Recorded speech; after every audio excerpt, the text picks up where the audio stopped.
Next topic है इसके अंदर common ion effect. Common ion effect, देखिए कॉमन आयन का मीनिंग क्या है कि अगर दो इलेक्ट्रोलाइट्स में कोई एक आयन कॉमन हो, जैसे मेरे पास HCl है और एसिटिक एसिड और दोनों में हाइड्रोजन आयन कॉमन है, तो अगर दो इलेक्ट्रोलाइट्स में कोई एक आयन क्या हो common, then due to this common ion degree of dissociation of weak electrolyte decreases. बात समझ में आई? If two electrolytes having at least one of the ion common, then DOD of weak electrolyte decreases. This is called common ion effect. जैसे HCl dissociate होगा H positive और Cl negative होगा, acetic acid dissociate हो रहा है H positive और CH3COO negative. अब HCl हम जानते हैं स्ट्रॉन्ग एसिड है, एसिडिक एसिड वीक एसिड है, ये आपको डेटा की बनेगा। तो HCl चूँकि एक स्ट्रॉन्ग एसिड है, तो उसके कारण से इस वीक एसिड का DOD क्या हो जाएगा? कम, और ऐसा बोलते हैं कॉमन आयन। दोबारा बता रहा हूँ कि भाई ये कब लगेगा, जब मेरे पास दो इलेक्ट्रोलाइट्स हो, कम से कम दो से ज़्यादा में भी लगेगा, उनमें से एक स्ट्रॉन्ग होना चाहिए, बाकी वीक हो सकते हैं,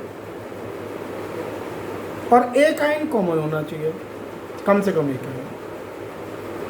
तो स्ट्रॉन्ग इलेक्ट्रोलाइट की प्रेजेंस में वीक इलेक्ट्रोलाइट का डिग्री ऑफ डिसोसिएशन कम हो जाता है, और इसको हम लोग नाम देते हैं कॉमन आयन इफेक्ट। क्लियर?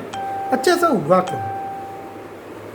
अगर इसको हम समझने की कोशिश करें, what is the reason of common ion effect, तो देखिए हमने केमिकल इक्विलिब्रियम में ली चैटलियर प्रिंसिपल पढ़ा था। ली चैटलियर प्रिंसिपल क्या कहता था कि जैसे इक्विलिब्रियम है, सेकेंड इक्वेशन में इक्विलिब्रियम मेंटेन हो रहा है, acidic acid gives H positive and acetate ion. तो बच्चों आप क्या कहोगे कि अगर इस इक्विलिब्रियम में मैं प्रोडक्ट ऐड करूं, अब प्रोडक्ट कौन है? हाइड्रोजन आयन इस इक्विलिब्रियम का प्रोडक्ट है और वो HCl से मिल रहा है। तो HCl एक एसिड है जो H पॉजिटिव दे रहा है, और वो H पॉजिटिव नीचे वाली रिएक्शन के लिए किस तरह से काम कर रहा है? एक प्रोडक्ट के तरीके से। तो नीचे वाली रिएक्शन में जो प्रोडक्ट है हाइड्रोजन आयन, वो HCl से मिल रहा है, और अगर आप प्रोडक्ट की कॉन्सेंट्रेशन बढ़ाओगे तो रिएक्शन किधर मूव करेगी? बैकवर्ड।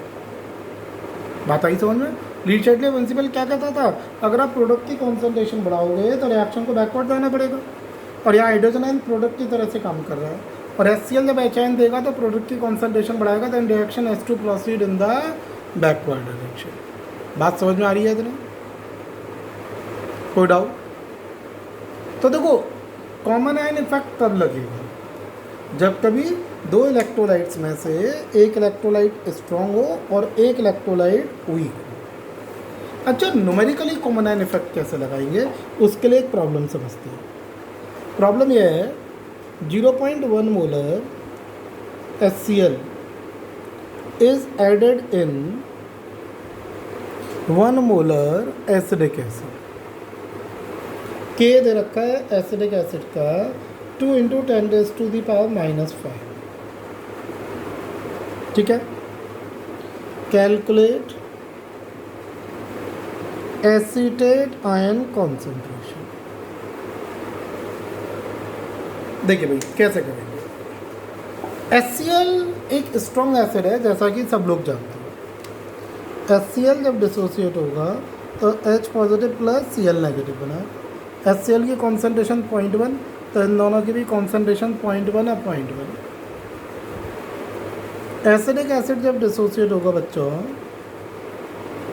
तो ये क्या बनाएगा? Acetate ion plus hydrogen ion, इसकी concentration 1 molar, 1 - X gives X और X।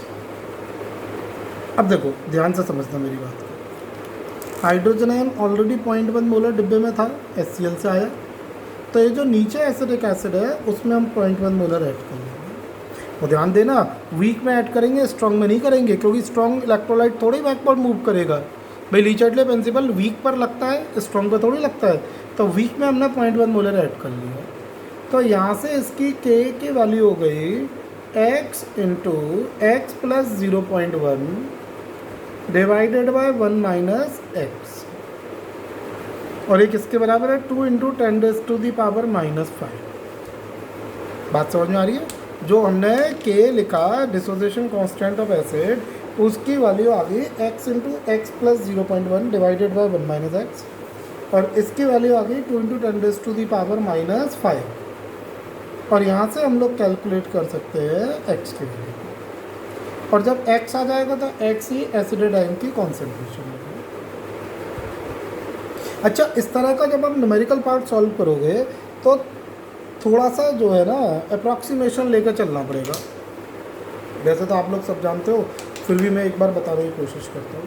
देखो, जैसे क्वाड्रेटिक बनेगी x square plus 0.1 x equal to 1 minus this, 1 की जगह सीधे अगर मैं लिख लूँ 2 इंटू 10⁻⁻5 माइनस 2 इंटू 10⁻⁻5 एक्स।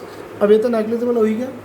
ये 2 इंटू 10⁻⁻5 एक्स 0.1 में ऐड करोगे तो कोई बहुत बड़ा फ़र्क नहीं पड़ने वाला।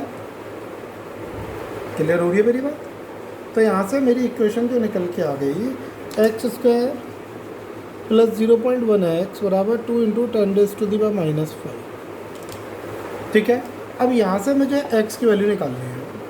अब देखो, इससे x की वैल्यू निकालने के लिए एक चीज़ समझते हुए चल रहा हूँ। क्वाड्रेटिक सॉल्व नहीं करेंगे हम क्या करेंगे, हमारे पास दो डेटा हो सकते हैं। भाई देखो, अगर इन दोनों को प्लस करके इसके बराबर आ रहा है तो तीन बात हो सकती है। एक, केवल एक्स स्क्वायर इसके बहुत पास हो, ये वैल्यू बहुत छोटी हो। 2, 0.1 एक्स इसके पास हो और एक्स स्क्वायर बहुत छोटी हो। और तीसरा, ये दोनों ही ऑलमोस्ट पास पास हो, जिसको जोड़ कर आ रहा हो। समझ में आ पा रही है मेरी बात? तो मैं अगर पहला केस मानकर चलता हूँ कि ये वैल्यू एक्स स्क्वायर के बराबर है ऑलमोस्ट, कोई 0.1 एक्स बहुत छोटा है, तो आप लिख सकते हो एक्स स्क्वायर बराबर 20 इंटू 10⁻⁻6। तो ये ऑलमोस्ट कितना आ गया है इससे, 20 का स्क्वायर रूट हम लोग करेंगे तो 4.2 इंटू 4.4 ही लिख लो 10⁻⁻3। यहाँ से एक्स की वैल्यू कितनी आ गई 4.4 एक्स की वैल्यू, सॉरी नीचे लिख लेता हूँ एक्स इक्वल टू 4.4 10⁻⁻3। अगर मैं 0.1 एक्स को इसके बराबर करूँ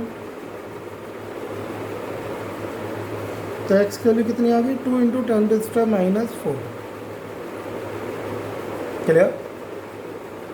तो देखो, आप क्या कर सकते हो, ये दोनों में बहुत बड़ा डिफरेंस नहीं है, आसपास ही है, तो एक्स की वैल्यू इन दोनों को प्लस करके एवरेज निकाल सकते हो। कैसे? 4.4 10⁻³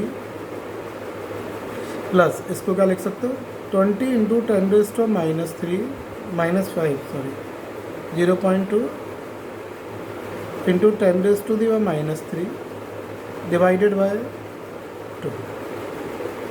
क्लियर?